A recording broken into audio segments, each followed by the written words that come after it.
Good afternoon, distinguished guests. Good afternoon, everyone. So we are here today to have a very important discussion on reimagining legal careers in a digital first world. So my first question will go to Olainka. What do you think about our theme, reimagining legal careers for a digital first era? I think that for me, the future of reimagining the legal profession or the legal career or what the legal career of the future will look like will be that of constant evolution. As many of the panelists before us said, it's going to constant evolution, constant rediscovering your skills and to keep it, to narrow it down, it would look like what we are discussing currently. AI would look differently from in 10 years. AI would look differently from what it looks like today.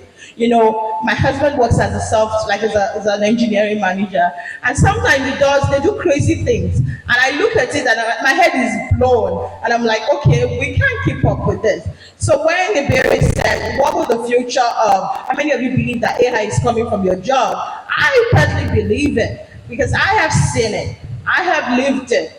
The foundations will remain the same, but I think that the future of our legal careers will look completely different. And it is only by constantly rediscovering yourself, asking those difficult questions. You know, like Adavise, and you know, when they were talking about Adavise, you know, when he imagined the future, he knew privacy would be the future. So it keyed into that. So whether it would be generative AI, whether it's going to be another form, that future is what we need to start keying into now.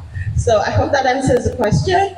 I think it does. Thank you. Thank you very much. Okay, so my next question will go to you, Chika. But let's bring it back home and step into the present. You work at one of Nigeria's leading law firms, and currently, what digital innovations would you say is shaping or are shaping the way that we practice law in Nigeria today? And how would you speak to a law student who is still at the university or someone who is just fresh out of law school? How would you speak to them and ask them to position themselves to take advantage of the innovations that we currently have in the legal industry in Nigeria? Now, to respond to your question, I would say that my top two spaces that I think are the most innovative right now, I mean, I think it's quite obvious, is AI and automation. And then I would say data governance and data compliance. I'll start with the data governance part. So for data governance, with the introduction of the guide, which recently came out in September, and the enforcement of the NDPA, that entire ecosystem has given rise to a wide range of opportunities for young lawyers, for budding lawyers, for lawyers that have already made a name in the space. I think that the most important thing that a young lawyer can do for themselves is self-development. You have to be curious. You have to want to know more. You have to look outside the law and see what's out there. You have to be curious about technology. You have to be curious about digital innovation. Somebody also asked a question about how to become commercial savvy. Aside doing the reading, the understanding, and the knowledge sharing, you can improve yourself personally by taking courses, for instance. There are lots of free platforms or cost-efficient platforms that you can utilize. There's Coursera, there's Udemy, and quite a number of them. Most foreign universities, Nigerian universities as well, also offer these trainings as well virtually, where you don't actually have to be there in person. So that's another way to, tap into that space and actually find out what's going on. There's a new regulation every other day, be it in the financial markets, in the technology space, in the data protection markets. There's something going on every day. Curiosity is so important. Make a conscious effort to want to know what's happening in that space. Actually, I think I'll leave it at that. Okay. I want to speak with you, David. You have spoken about new careers in the legal industry, but let's talk about careers that already exist. For example, you work in telecommunications. So, given all the innovations that are currently ongoing, what would you say to a law student who aspires to work in a multinational telecommunications company like you do, what would you say to them? How would you advise them to upskill? What are the core skills you would say to them to get, to obtain, to fit into that market? You have to start to merge your skills with other skills because, take for instance, telecoms, particularly in MTN, we are moving from being a telco, just a telecommunications company, to a techco. That means we want to do more things. And with this comes a lot of contracts, with this comes a lot of writing, with this comes a lot of policy making, corporate governance, trying to mediate with people, stakeholders, and all those things. And that's where lawyers come in. So I'm privileged in my team to work with lawyers, and I've seen that in addition to their legal skills, they have tech proficiency. They don't need to know about telecoms and what happens when you pick up your phone and call and everything, but they know the back end of the business by hand.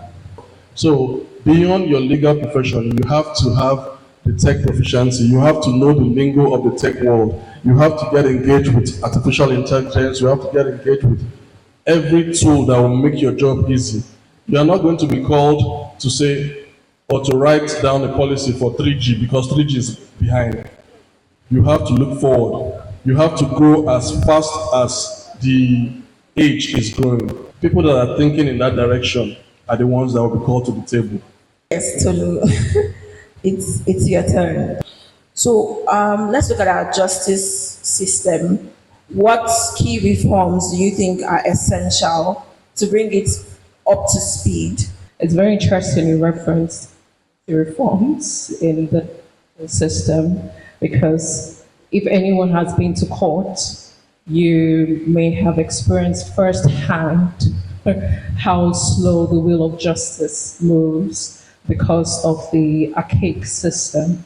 And this is because, as at the time, the procedural rules, they were set up in the world of, pre-digital age. Most of the procedures are very manual, strenuous, and not as applicable as it is to the world we are in now.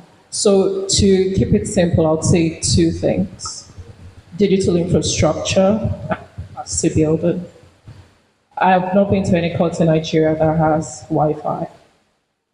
And that is such a, basic infrastructure that can be set up because if there is no internet access, how do you file electronically? How do you front-load your briefs in an efficient manner? How does the judge review cases, electronically without this infrastructure in place in courts? With regards to capacity building, I would say it goes both ways, both with the bar and the bench. With regards to the bar, that's all of us.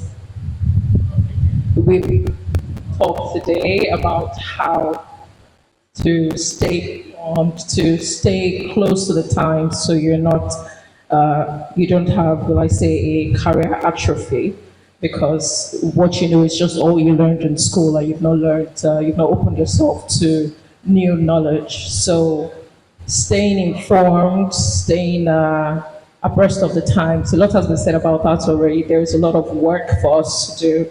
And then with regards to the bench, I know there is, of course, curriculum for Nigerian lawyers, but how much of that training, right, reflects the digitization of the judicial system in Nigeria in a way to accelerate and increase access to justice? Move on. So I'll just say stay proactive, look out for opportunities, and keep it pushing.